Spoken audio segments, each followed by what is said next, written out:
Good morning, guys. We're going to dive right into the Word today. If you've come to church here, you know that most times, we open with worship that leads into the Word, but sometimes when you get a text from the Word leads to worship. And so that's what we're going to do today, and I'm really excited to open up God's Word. I found that as a pastor, a lot of times, you should really be careful what you say in public, but also like to your family. Before I was a pastor, I was a pastor's kid. And I remember a couple of times my dad as a pastor saying some things that caused, let's just say, some interesting reactions in the house.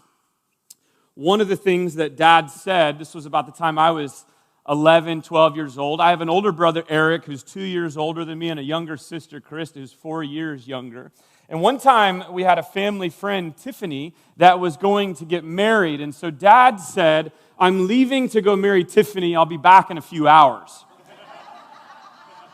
Announced it to the family. And my brother and I, we understood what that meant. We just kind of went on with things. But I noticed my sister, was kind of working herself into a frenzy, and she was crying. And she came up and said, "How are you guys okay with this? Did you all know this? What does Mom think about this?"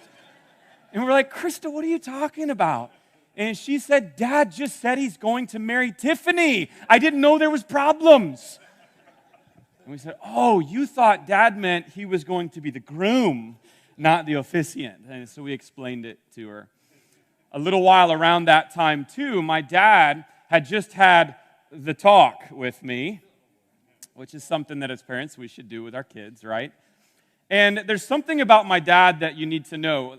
Truthfully, he has this unique ability to pray for couples who are infertile and help them through prayer and obviously through God's miraculous touch to have a child. Literally, he has prayed for more than a couple hundred families that have seen, after years of infertility, the great blessing of having a child. Dad has prayed for his church family. He's went all the way to Africa and prayed for families. He's flown to friends around the country that are having issues. He's even prayed for a family in this church that had not had a child that now has had a beautiful child that we've been able to baptize here at the Cross. And so Dad's kind of known as baby whisperer in the Lutheran church world, let's say. And so, again, right after he had the talk with me and I kind of understood for the first time how things worked, he said that he was going to pray for Jill, or actually, no, he didn't say that. He said, "I'm going to help Jill conceive a baby." And then left the house. And I was like, "Well, Dad, that's not what you and I just talked about.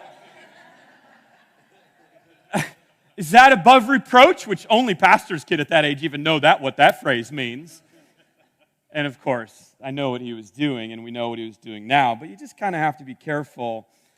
But Dad has often wondered why, of all things, he has this particular unique healing gift. God works in mysterious ways, yes? And God uses people, and he brings healing still in our lives today. And that's really where I want to focus today, is on that healing aspect of God. We have a vision of preaching, teaching, and healing. And so healing is an important part of the ministry here at the church. But the most important part of healing is God showing up. And as I started thinking a little bit more about our chapter here, this amazing 11-year chapter at the Cross that we've experienced, I started thinking, man, I've only got 2 messages left. I counted up, I didn't really, but I estimated that I've preached 400 different sermons, over 1,000 different services. That's not even counting the longest sermon of all time, which was 50 in one. And I was like, man, I've only got 2 chances left, and I felt like this pressure of better be good. They're expecting a lot out of you.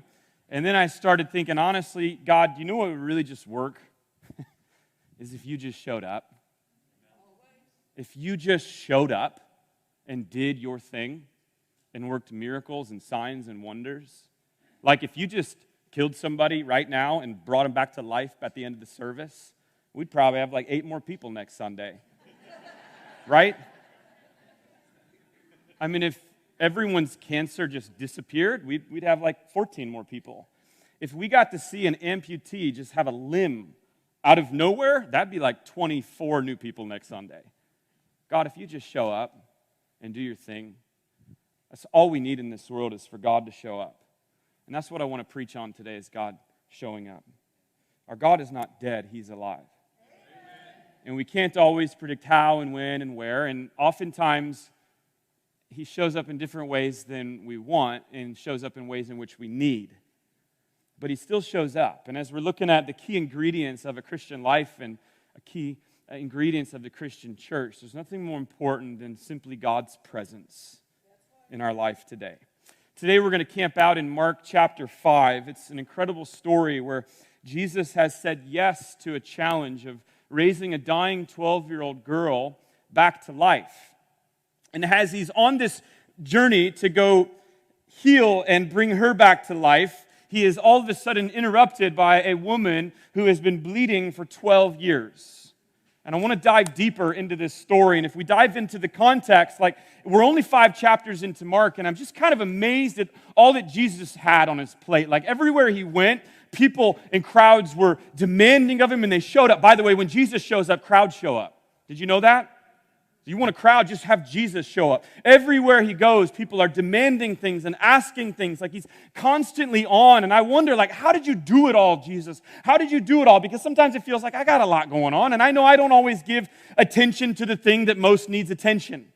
Even as I was writing this paragraph, I got a notification text from my cousin who was enjoying Taco Bell nacho fries in that moment.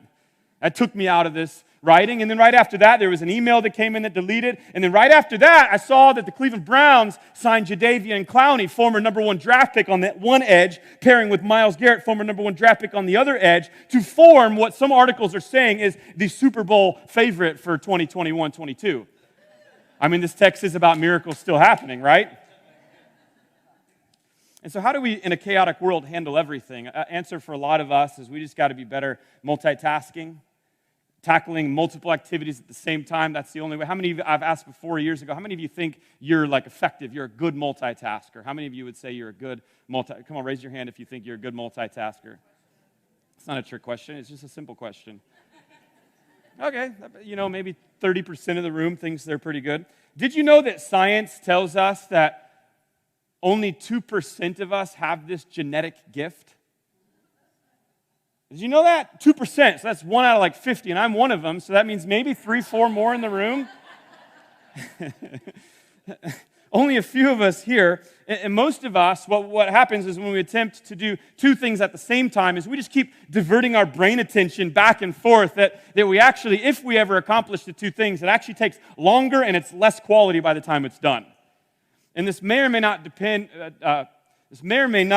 surprise you, but depending on your perspective, research has shown that women are in fact better at multitasking than men. I've said a lot of good things. And that's what you're going to hoot and holler about? Make this a gender thing? Jesus, show up today and help us understand what's most important. Also, this was interesting. I just have to say this too. Research says that people who think they're the best at multitasking are in fact actually the worst. So the ones who didn't raise your hand, like you're probably the multitaskers in the room. And I don't know what that means for me. You say, Zach, why are you talking about this? Because again, we're looking at a Jesus 5 chapters in that has just calmed the storm. Then He went and exorcised some demons. And He's traveling to a new region. And He takes on an opportunity from a centurion to raise this centurion's 12-year-old dying girl back to life. In the middle of this life and death, literal matter that Jesus is embarking upon, He is stopped in His tracks. And we enter the story in Mark 5:24. It says, as the large crowd followed and pressed around Him. And the Greek is like a violent pressing.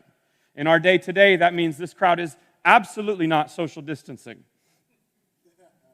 They're right there, all around. And a woman was there who had been subject to bleeding for 12 years. She'd suffered a great deal under the care of many doctors and had spent all she had.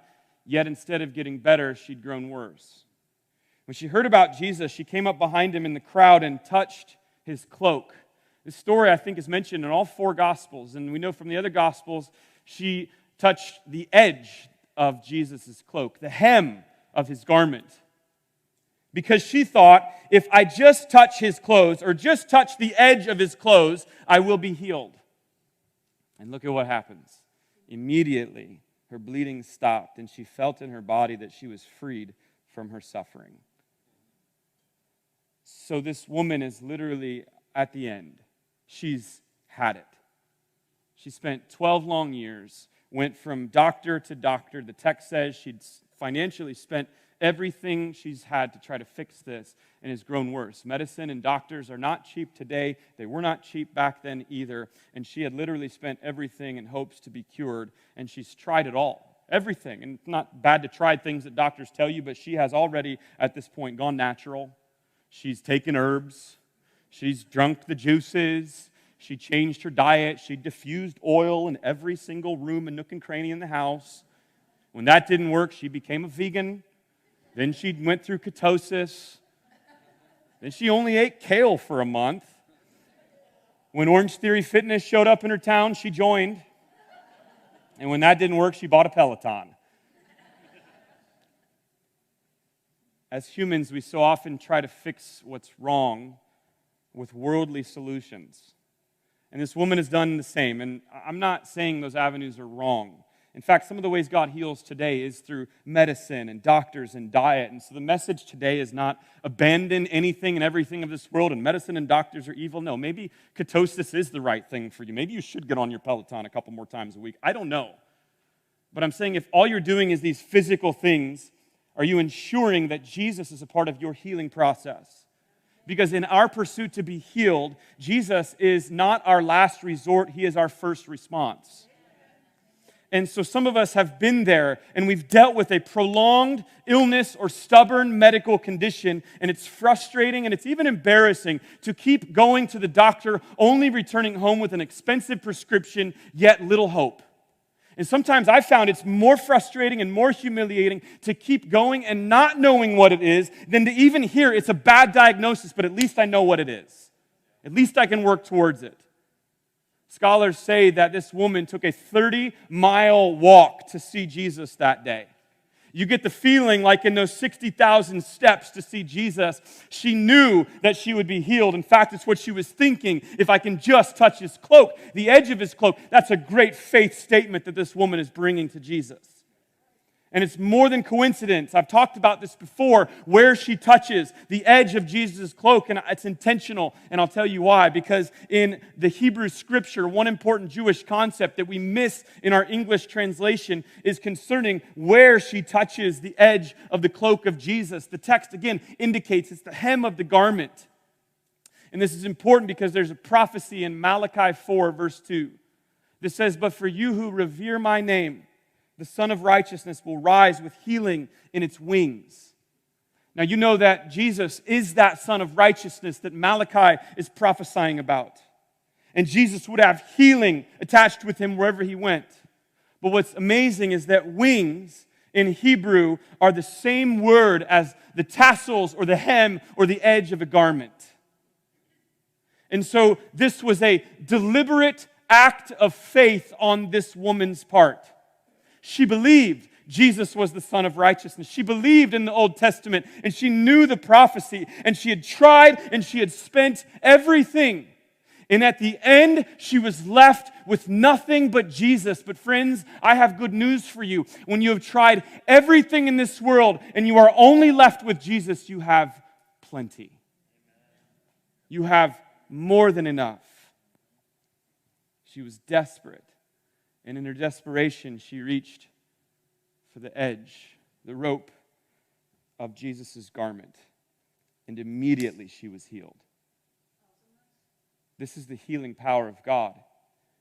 This is the power that's still available. And this is typically how we preach this sermon and read this story when we think about healing.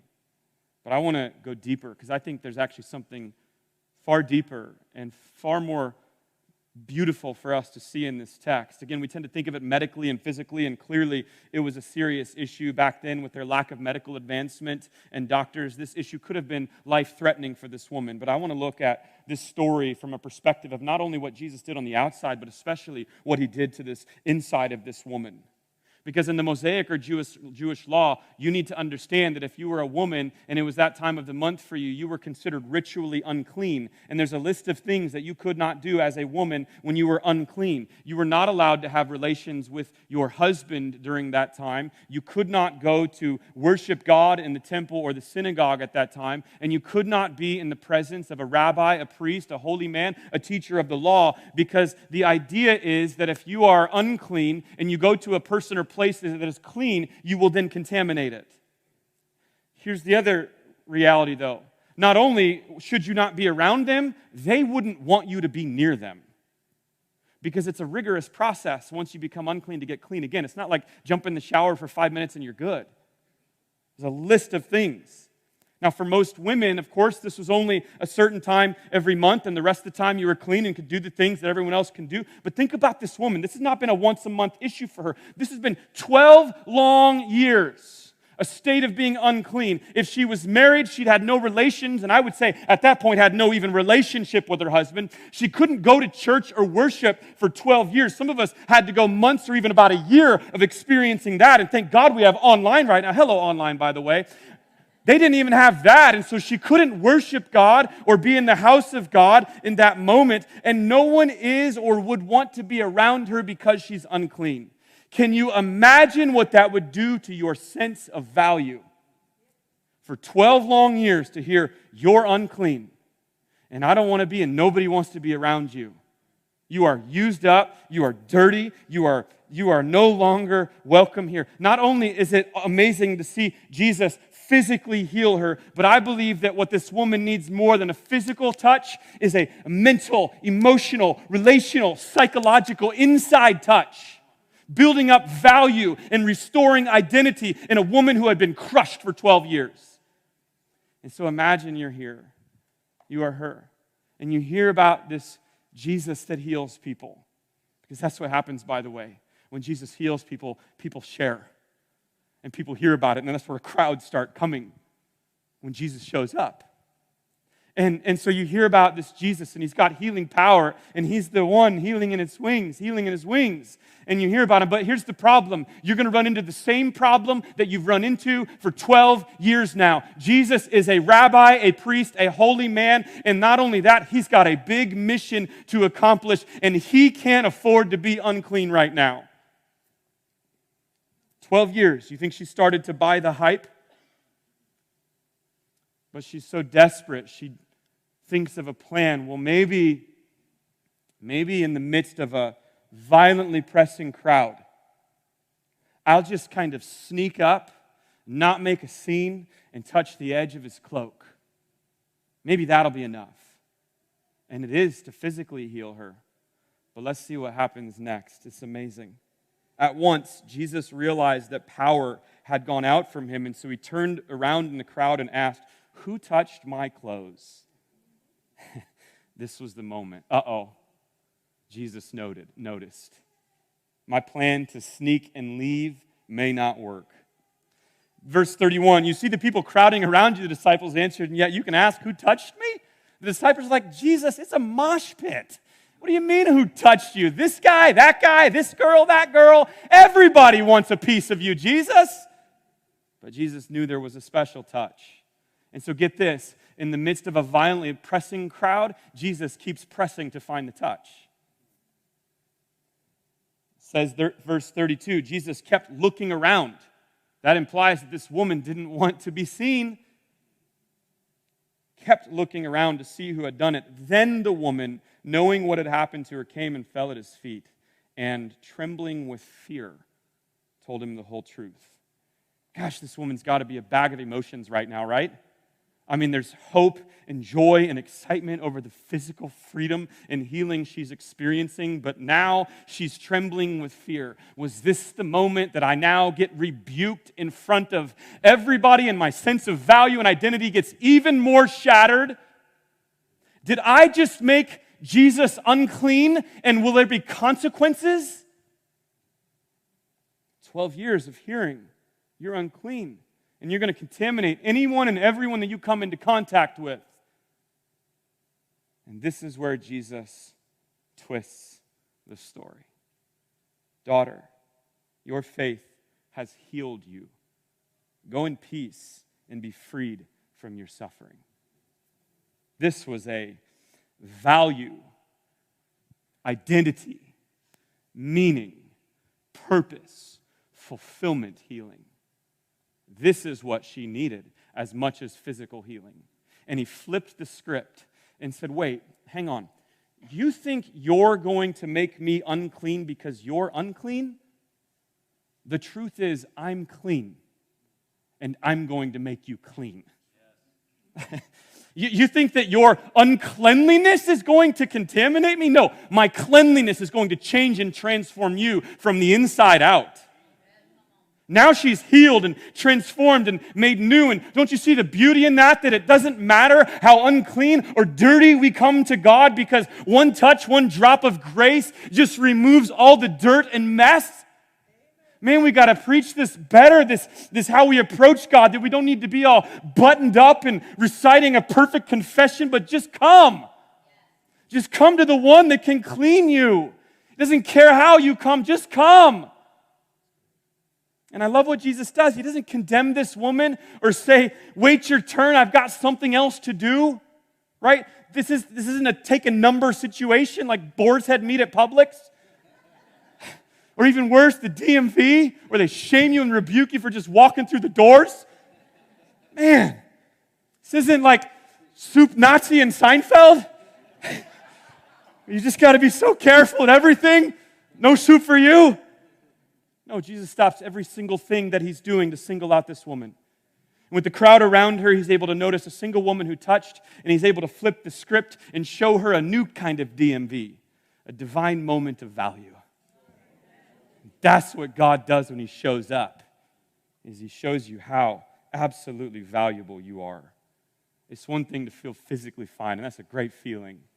It's the one thing to have your whole emotional, mental, and relational world turned upside down in a moment. She got told by the God of the universe, you are valuable. And again, think of the context. Jesus is on the way. He's doing important stuff. And I think one of the most often overlooked traits of Jesus and his healing is simply the fact that he's available.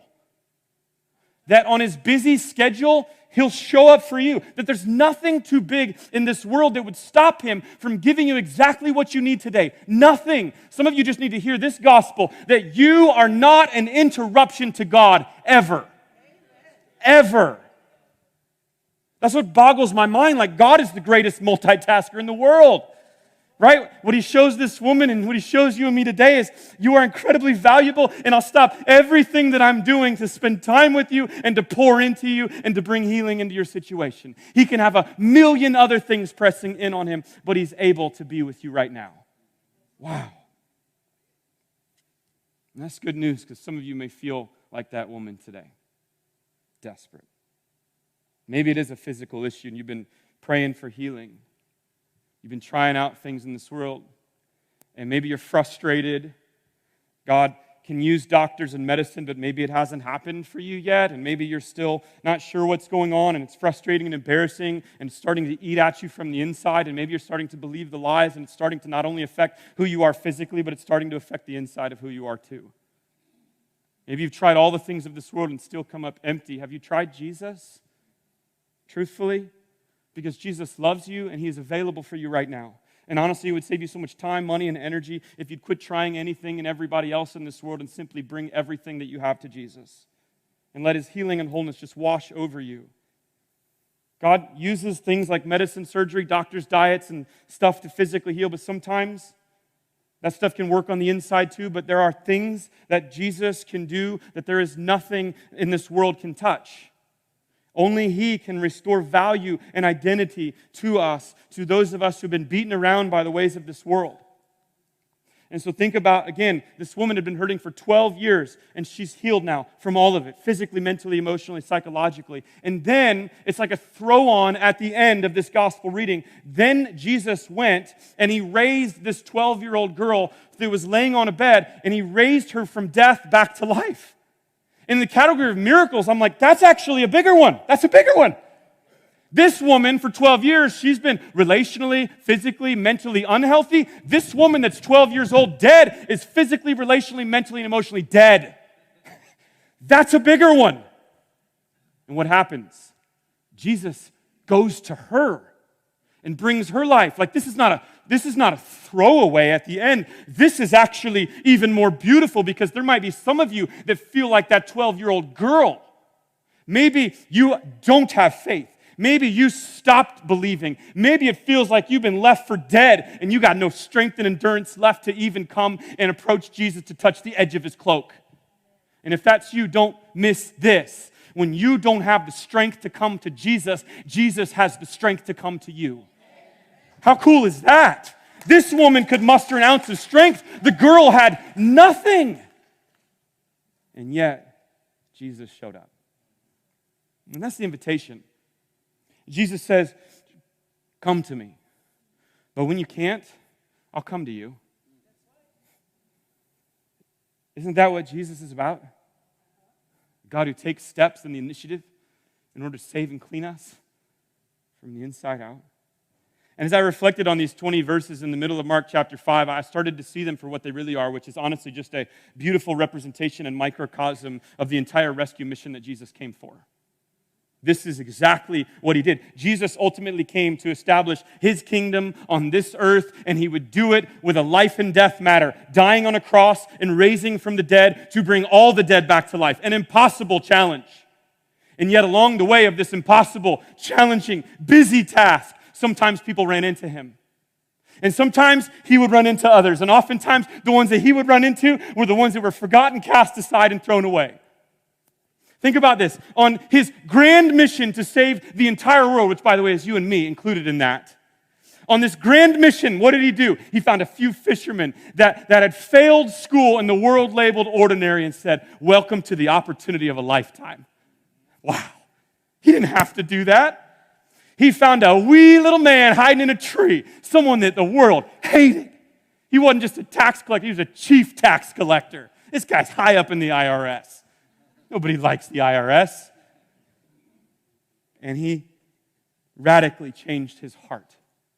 And little Zacchaeus would become a missionary. Did you know that? He found a Samaritan outcast woman and sat by a well and heard her stories of how she had been rejected by 5 men and the 6th one was like it. And Jesus said, I'm the 7th man, and the number 7 means completion. And he brought completion to this woman by the well. Another one that's crazy, some manuscripts don't even include it because they think it's so scandalous, is when this woman was caught in an adulterous act and they were trying to trap Jesus. They take this woman from this adulterous act and throw her in the dirt next to Jesus. And the law said she should have been killed in that moment for what she did. And if you truly were to think about what's happening in this story, if it hasn't come through that you can come to Christ dirty and unclean, think about this woman. She may have been stark naked on the floor. And rather than condemning her, what did Jesus do? He got down into the dirt. Because when mercy meets dirty, mercy wins every time. And he said, woman, I do not condemn you. Go now and leave your life of sin. Not only this one's the most mind-boggling to me. Like the 12-year-old girl on the table, there was a man that was left literally for dead.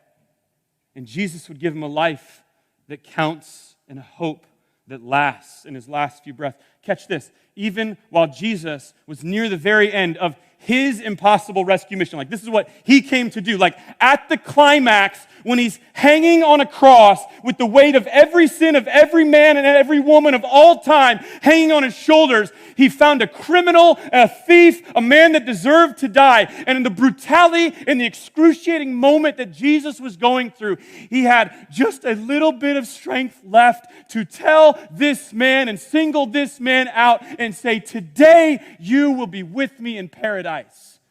So that in that man's last few breaths, he had hope. Seriously? At the very end, after the whole rescue mission that has been conceived before the very world, you would take time, Jesus, to do that? Who would Jesus not take time for? No one.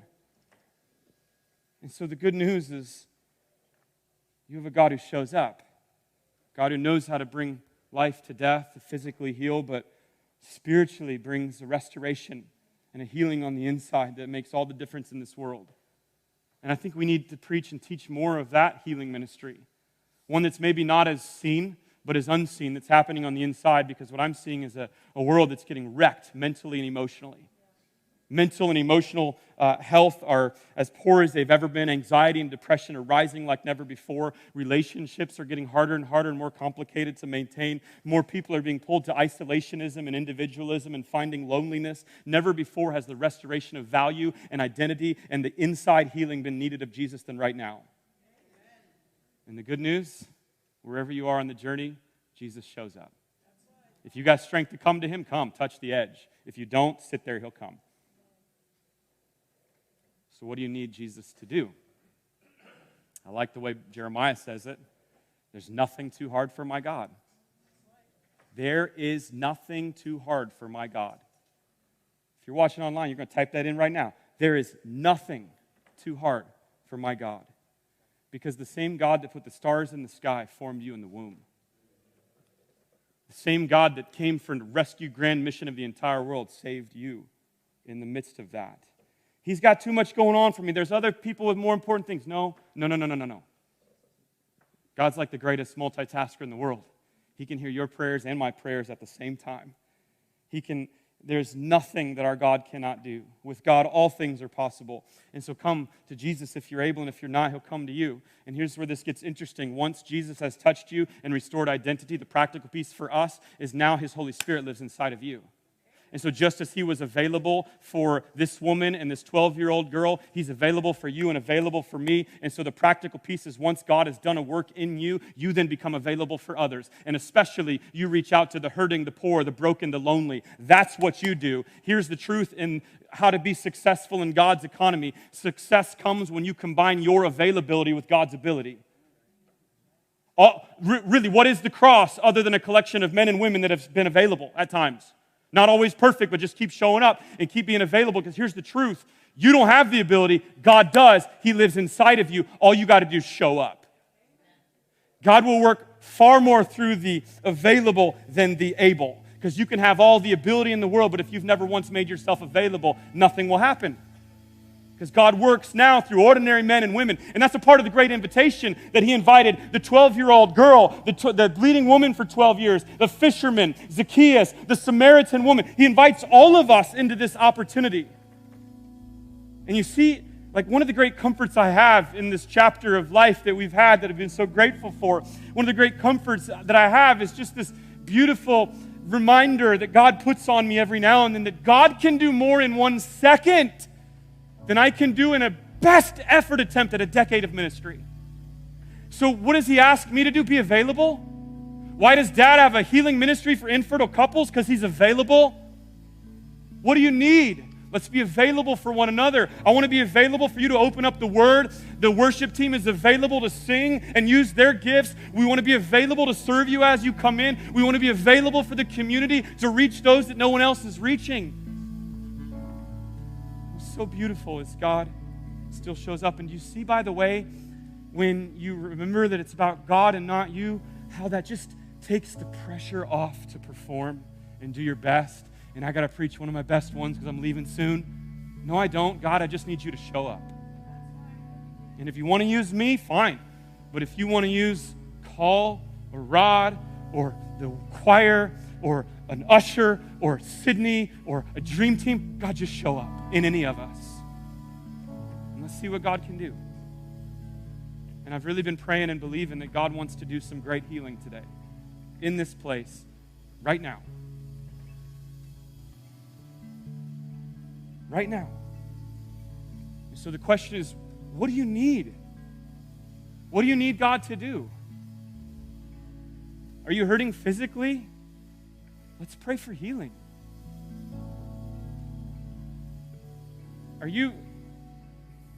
believing the lies and labels of people in this world, some people that ought to even love you, that have said things about you that aren't true.